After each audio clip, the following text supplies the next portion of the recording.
अस्सलाम वालेकुम dear students, कैसे हैं आप सब। उम्मीद करता हूं कि आप सब खैर आफियत से होंगे। तो आज के दिन पहले हम रोलेस थ्योरम देखेंगे और इसके बाद इसकी ग्राफिकल रिप्रेजेंटेशन भी देखेंगे। तो चलिए आइए हम स्टार्ट करते हैं। इसकी स्टेटमेंट कहती है लेट अ फंक्शन एफ, हमारे पास एक फंक्शन एफ है जो कि कंटिन्यूस है on the closed interval a comma b, ठीक है। और कहता है डिफरेंशिएबल है on the open interval a comma b. कहता है तीसरी कंडीशन ये है कि एफ ऑफ ए बराबर है एफ ऑफ बी के, then there exist at least one point. तो कहता है कि वहाँ पे ए और बी ओपन इंटरवल के दरमियान एक ऐसा पॉइंट एग्जिस्ट करेगा कि जिस पे डेरिवेटिव लें तो आंसर ज़ीरो आए। आपको पहले मैं स्टेटमेंट समझा देता हूँ क्या है। ये स्टेटमेंट लिखी हुई है। इसका पहला पॉइंट कहता है एफ जो है हमारे पास कंटिन्यूस हो कहाँ पे, ए से लेके बी तक, ठीक है। दूसरा पॉइंट कहता है क्या है, एफ इज़ डिफरेंशिएबल हो, ठीक है, डिफरेंशिएबल हो कहाँ पे, ओपन इंटरवल ए से लेके बी तक। फिर तीसरा पॉइंट कहता है कि एफ ऑफ ए जो है वो बराबर हो एफ ऑफ बी के, ठीक है। और फिर कहता है कि हमारे पास एक ऐसा पॉइंट सी एग्जिस्ट करेगा कहाँ पे, ए और बी के दरमियान, कि जिस पे हमारे पास डेरिवेटिव ज़ीरो होगा। तो मैं आपको यहाँ पे बता देता हूँ। देखें, फ़र्ज़ किया है कि ये मैं आपको ग्राफ से बना के दिखाता हूँ, ठीक है। कोई भी एक कर्व हमने बना लिया है, ठीक है, कोई भी कर्व। तो कोई भी ऐसा इंटरवल का पार्ट ले लें जहाँ पे एफ ऑफ ए का आंसर एफ ऑफ बी के इक्वल आए, ठीक है। तो फ़र्ज़ किया है ये वाला, देखें, ये ए पॉइंट इसको मान लेता हूँ मैं और इसको बी पॉइंट मान लेता हूँ। अब बी मैं किसी और को नहीं था मान सकता, उसी को ए और बी मानना है जिस पे एफ ऑफ ए का आंसर, देखें एफ ऑफ ए का आंसर ये आएगा ना, एफ ऑफ बी के आंसर के इक्वल आए, ठीक है। यानी कि उनकी लंबाई सेम हो। तो यहाँ पे ये आ रहा है उतना ही ये, यानी कि जितना आंसर एफ ऑफ ए का आ रहा है उतना ही आंसर एफ ऑफ बी का आता हो, एफ ऑफ ए बराबर हो एफ ऑफ बी के। कहता है तो इनके दरमियान एक ऐसा पॉइंट रहा होगा, ये देखिए ये पॉइंट है कि जहाँ पे डेरिवेटिव ज़ीरो होगा, और ये पॉइंट इसको सी का नाम देंगे, ठीक है। ये पॉइंट क्या होगा, सी होगा, जो कि ए कोमा बी के दरमियान लाई करता है। इसी तरह इस तरह भी ग्राफ हो सकता था, ठीक है, ग्राफ इस तरह भी हो सकता था। कोई इस तरह का अगर हम लगा लें तो मैंने वो वाली वैल्यू लेनी है, फ़र्ज़ किया एक ये, तो फिर मुझे इसके रिस्पेक्ट ये पॉइंट लेना चाहिए। क्यों? क्योंकि यहाँ पे जो आंसर आएगा वही आंसर इक्वल टू इसके है। तो इसको मैं ए का नाम दूंगा, इसको मैं बी का नाम दूंगा। तो देखें यहाँ पे इनके दरमियान एक ऐसा पॉइंट आया, एक ऐसा पॉइंट सी आ गया जिस पे डेरिवेटिव क्या है, ज़ीरो है, ठीक है।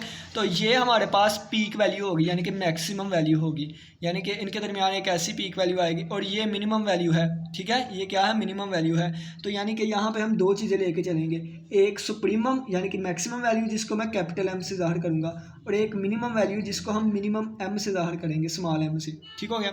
अब यहाँ पे देखें तो कैपिटल एम कोई और है, कैपिटल स्मॉल एम कोई और होगा, ठीक है। लेकिन ऐसा केस भी हो सकता है कि जिसमें कैपिटल एम जो है वो स्मॉल एम के इक्वल आ जाए, यानी कि जितनी उसकी लंबाई हो उतनी ही, यानी कि आप कहेंगे कि ऐसा केस जिसमें यानी कि जितनी पीक वाला पॉइंट भी आए और लो वाला पॉइंट भी आए, तो फिर वो तो ये वाली चीज़ होगी ना, ये वाला इस तरह बन जाएगा, यानी कि इसका पीक वाला भी यही है सबसे बड़ी चीज़, और लो वाली भी यही है। तो ये हमारे पास एक कांस्टेंट फंक्शन है। और मज़ीद अगर देखें तो इसका अगर हम डेरिवेटिव लें तो ये ज़ीरो आएगा, ठीक है, क्योंकि हॉरिजॉन्टल लाइन का डेरिवेटिव जो है वो ज़ीरो आएगा, ठीक हो गया। अब ये वाली तीन ग्राफ अगर आपने समझ लिया है ना, तो सारा खुद ब खुद क्लियर हो जाएगा। चलिए आइए हम स्टार्ट करते हैं।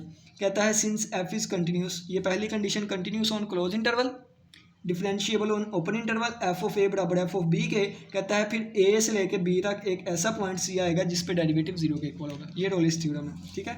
चलिए आइए स्टार्ट करता है। कहता है सिंस एफ इज़ कंटिन्यूस, ए से लेके बी तक हमारे पास कंटिन्यूस है, तो अगर कोई फंक्शन कंटिन्यूस होता है तो इसका मतलब ये बाउंडेड है, ठीक है, इट इज़ बाउंडेड। ये बाउंडेड भी है, एंड ये देखें ना, बाउंड है कहाँ से, ए से लेके बी तक, ठीक है, बाउंड है। और कहता है एंड अटेन्स इट्स बाउंड, और ये अपनी बाउंड को अटेन करेगा। कौन कौन सी, लेट हमने कर लिया, एम जो है ये M and small m. M क्या है, पहला एम जो है रिस्पेक्टिवली वो सुप्रीमम है, ठीक है, यहाँ पे मैं लिख देता हूँ, पहला एम क्या है, सुप्रीमम है, और स्मॉल एम जो है ये इन्फीमम होगी, ठीक है, ये इन्फीमम होगी। तो कैपिटल एम सुप्रीमम है, स्मॉल एम क्या है, इन्फीमम ऑफ एफ है ऑन दिस इंटरवल, ठीक है। कहता है अब यहाँ पे दो केसेस आ सकते हैं, या तो कैपिटल एम बराबर यानी कि सुप्रीमम इन्फीमम बराबर हो, या तो डिफरेंट हो, ठीक है। अगर सुप्रीमम इन्फीमम बराबर होगी इसका मतलब मैक्सिमम वैल्यू भी वहाँ तक जा रहा है और मिनिमम वैल्यू भी, यानी कि फिर वो ये वाला केस हमारे पास आ जाएगा, ठीक है, ये वाला। और अगर ये वाला एक केस हमने ये बना लिया और दूसरा केस ये वाला है, यानी कि एम नॉट इक्वल टू हो एम के, उस वक्त ये वाला केस बनेगा, और जब m बराबर हो गया m के उस वक्त ये वाला केस बनेगा। कहता है इफ़ m बराबर हो गया m के, द फंक्शन इज़ कांस्टेंट, ये कांस्टेंट फंक्शन हो गया, यानी कि वैल्यू ही नहीं चेंज हो रही।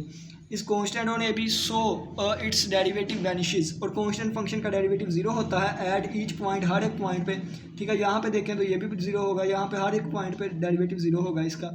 Hence the theorem is true, theorem true हो गया, यानी कि ए भी इसको मान लिया, बी भी है, यानी कि तमाम पॉइंट्स पे हमारे पास डेरिवेटिव जीरो हो गया। तो हमने कहा था इंटरवल में कम से कम एक ऐसा एट लीस्ट वन पॉइंट मिलना चाहिए जिसके डेरिवेटिव जीरो हो जाए, तो वो तो हमें सारे पॉइंट्स मिल गए, यानी कि ये हमारा थ्योरम प्रूव हो गया, ठीक है। दूसरा केस कहता है कि जब m not equal to m था, यानी कि जब स्मॉल m हमारे capital M not equal to m था, कहता है at least one point of them is different from the equal values. कहता है जो f ऑफ a और f ऑफ b है ना, तो इनसे या m डिफरेंट होगा या स्मॉल m, या कैपिटल M डिफरेंट होगा या स्मॉल m। अगर आप कैपिटल M को डिफरेंट लेके चलें तो फिर ये वाला ग्राफ बनेगा, ठीक है। और अगर आप स्मॉल m को डिफरेंट लेके चलें फिर ये वाला ग्राफ बनेगा, ठीक है। अपनी मर्जी जो सा मर्जी बना लें, आप कैपिटल M से भी लेके जा सकते हैं फिर ये वाला ग्राफ, अगर स्मॉल m से लेके जाना है फिर इन्फिमम है तो फिर ये वाला ग्राफ, ठीक है। तो यहाँ पे कैपिटल M से किया गया है, ये देखें इस वाले को लेके जाएंगे। कहता है सपोज हमने कर लिया कि f ऑफ a और f ऑफ b के जो इक्वल है इनसे हमने अलहदा वैल्यू ली है, ठीक है, ये m, ठीक है। देखें ना m और m नॉट इक्वल टू या आपस में बराबर नहीं है, ठीक है। अब ज़ाहिर सी बात है कि अगर फ़र्ज़ किया मैं कहता हूँ कि m बराबर आ गया तो फिर कैपिटल M तो बराबर नहीं ना आएगा, क्योंकि ये दोनों वैल्यूज़ आपस इक्वल नहीं है। अगर ये भी इक्वल हो जाती, ये भी इक्वल हो जाती तो फिर तो ये दोनों इक्वल हो जाते, ठीक है। तो ये दोनों अलग-अलग है, तो अगर एक इसके इक्वल आ भी जाता है तो दूसरा अलग हो जाएगा। तो कहता है at least one of them, इन दोनों में से एक तो जो है वो इक्वल वैल्यूज़ के इक्वल नहीं होगा, ठीक है। तो सपोज m कर लिया, कैपिटल M को नॉट इक्वल टू कर लिया, ठीक है। अगर आप स्मॉल m करते फिर वो इस तरह का ग्राफ आना था, कैपिटल M को कर लिया, अब इस ग्राफ के थ्रू हम चलेंगे। कहता है since f contain it's supremum on, इस इंटरवल में हमारे पास सुप्रीमम आती है, नीचे वाला ग्राफ लेके जाते या स्मॉल m लेके जाते, फिर यहाँ पे इन्फीमम लिखना था। There is a point c, वहाँ पे एक c पॉइंट एग्जिस्ट करेगा सच डैट कि उसका आंसर m आ रहा हो, यानी कि ये हमारे पास एक ऐसा पॉइंट आ गया, ये हमारे पास एक ऐसा पॉइंट आ गया जिस पे मैक्सिमम वैल्यू आ रही है, यानी कि सुप्रीमम आ रही है, ठीक हो गया।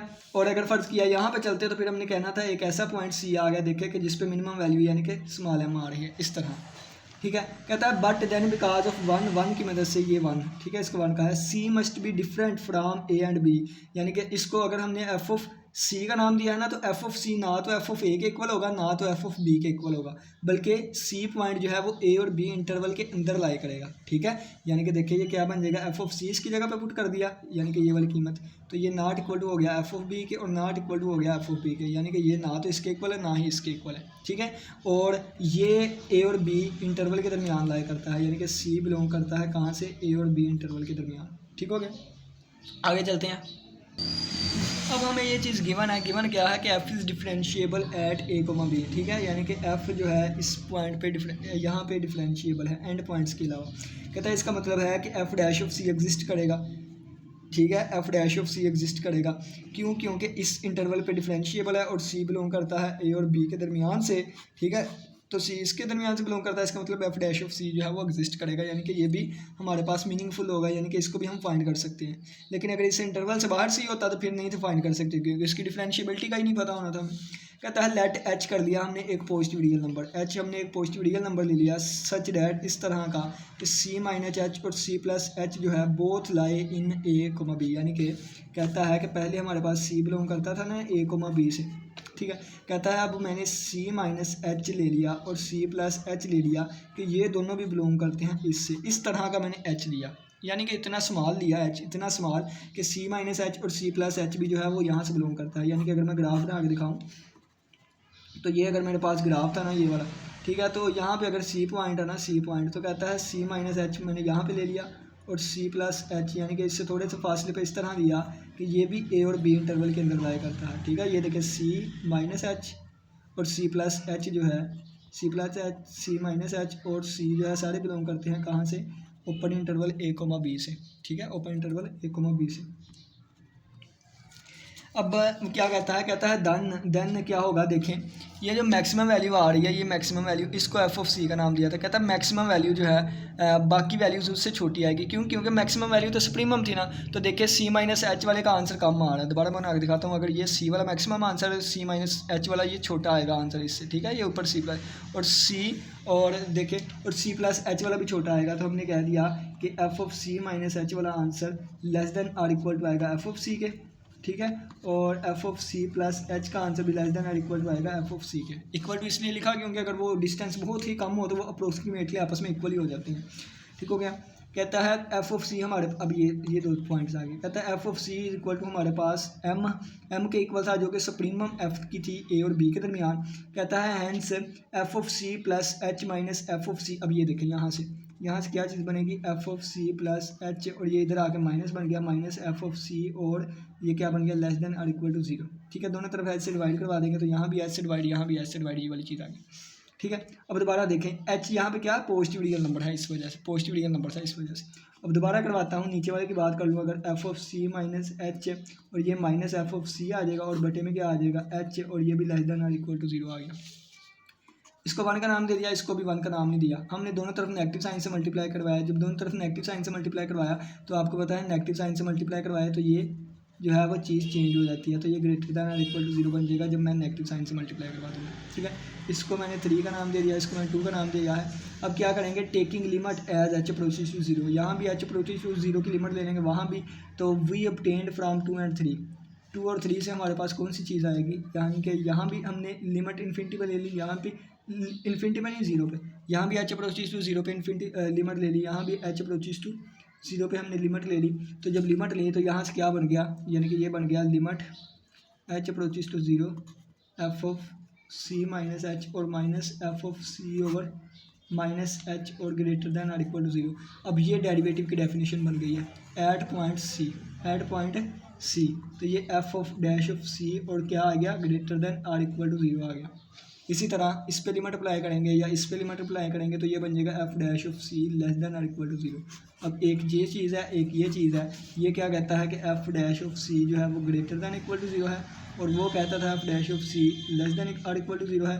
तो इन दोनों से एक केस निकला है क्या कि एफ डैश ऑफ सी जो है वो 0 के इक्वल होगा, और यही चीज़ हमने प्रूव करनी थी। ये by Rolle's theorem, Rolle's theorem prove हो गया हमारा। अब ये डायग्राम जो मैंने आपको कहा था ये बना के दिखाई हुई है, y equal to f of x का ग्राफ है ये वाला, जोन सा मर्जी ले लें, लेकिन हमने इतना ही उठाया। इसको ए पॉइंट का नाम दिया, इसको बी पॉइंट का नाम दिया। अब ये पी पॉइंट आ गया है जिस पे हमारे पास सुप्रीमम आएगी, यानी कि कैपिटल एम आएगा, और ये इसके दरमियान सी पॉइंट होगा, और सी बिलोंग करेगा कहाँ से, ए से बी तक। आप यहाँ पे ये भी लिख सकते हैं सी प्लस एच, यहाँ पे सी माइनस एच यहाँ पे होगा, और सी प्लस एच जो है वो यहाँ पे होगा। इस तरह हम लिख सकते हैं। ठीक है, तो उम्मीद करता हूँ कि आज के थ्योरम की समझ आई होगी। दोबारा देख लें, एफ हमारे पास क्या था, कंटिन्यूस ए से बी तक, डिफरेंशिएबल ए से बी तक, और एफ ऑफ ए बराबर था किसके, एफ ऑफ बी के। एक केस ये था कि हमने कहा था एफ एम इक्वल है ये, तो ये कांस्टेंट फंक्शन बन जाता था और हर एक पॉइंट पे ये वाली चीज़ 0 आ जानी थी। और दूसरा केस था ये है कि m not equal to m था। फ़र्ज़ किया मैं एम ले लेता हूँ कि जो not equal to f of e है और एफ ऑफ बी ना इसके इक्वल है ना इसके इक्वल, तो फिर हमारे पास एफ ऑफ सी जो है वो एम के इक्वल आ जाता था। ठीक है, एफ ऑफ एम। फिर हमने एक एच लिया, अब सी जो है वो बिलोंग करता था कहाँ से, ए से और बी के दरमियान से। फिर हमने एक एच लिया जो कि पॉजिटिव था, ठीक है, पॉजिटिव रियल नंबर, और हमने कहा सी प्लस एच और सी माइनस एच ये भी बिलोंग करेगा ए कॉमा बी से। ठीक है, और फिर हमने कह दिया जो f of c plus h है इसका आंसर लेस देन और इक्वल टू आएगा किससे, एफ ऑफ सी से। इधर आकर माइनस हो गया, f of minus c less than minus हो गया एफ ऑफ सी, और बटे में एच भी हमने करवा दिया। लिमिट पुट करूँगा तो ये f dash of c less than 0 आ जाएगा। इसी तरह अगर बटे में माइनस से मल्टीप्लाई करवाता तो ये बन जाता है एफ ऑफ, ये प्लस आना, ठीक है, ये प्लस आ जाता तो f of c minus h और माइनस एफ ऑफ सी, और बटे में माइनस एच, क्योंकि यहाँ माइनस वाला माइनस एच अब यूज़ होगा। और ये क्या आ रहा था, ग्रेटर दैन इक्वल टू 0, यानी कि यहाँ से बन गया f dash of c greater than equal to 0। इन दोनों की वजह से हमारे पास आ गया f dash of c equal to 0। तो यही हमने चीज़ प्रूव करनी थी, और ये हमारे पास डायग्राम आपके सामने। उम्मीद करता हूँ कि रोलेस थ्योरम की समझ आई होगी। किसी बच्चे को कोई भी क्वेश्चन हो तो क्लास में पूछेगा। इसी के साथ इजाज़त है, अपना बहुत ख्याल रखिएगा। अल्लाह हाफिज़, अल्लाह निगहबान।